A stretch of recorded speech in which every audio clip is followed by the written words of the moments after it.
Magandang araw, welcome back na naman sa channel na ito at kung bago lamang napadaan ay huwag niyo pong kalimutang mag-subscribe at pindutin ang notification bell para palagi kayong updated sa mga bago kong videos. Gusto mo ba na siya ay matataranta sa kakaisip sa iyo, lalong-lalo na kung nag-aaway kayong dalawa at hanggang ngayon ay hindi pa rin kayo nagpapansinan o hindi pa rin kayo nag-uusap na dalawa? Dahil ikaw ay naghihintay na tawagan o i-text o i-chat man niya pero wala talaga dahil napakatigas ng kalooban niya at napakataas ng pride niya. Kaya kung gusto mo na siya ay matataranta sa kakaisip sa iyo, ay gawin itong ritual na ibabahagi ko sa inyo ngayon at paniguradong ito ay makakatulong sa inyo. Basta magtiwala ka lang sa mga ganitong pamamaraan at dapat hilingin ng buong puso at gawin ito sa kahit na anong araw o oras na gusto mo at paniguradong siya ay matataranta sa kakaisip sa iyo.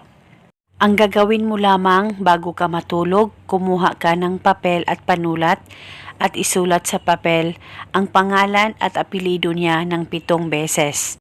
At pagkatapos, kunin mo ang unan mo at ilagay itong papel na sinulatan mo ng kanyang pangalan. Pwedeng hindi na po ito tupiin, basta ilagay ito sa loob ng punda ng unan mo.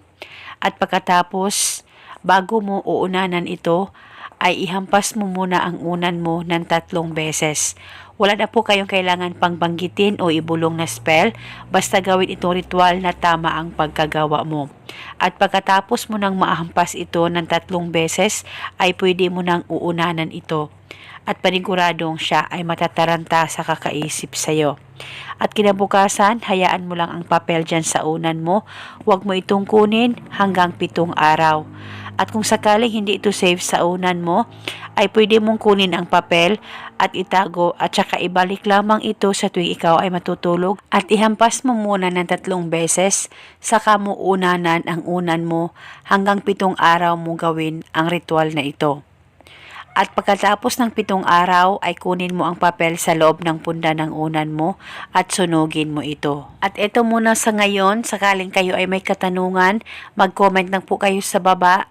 Maraming salamat po sa panunood. May God bless us all.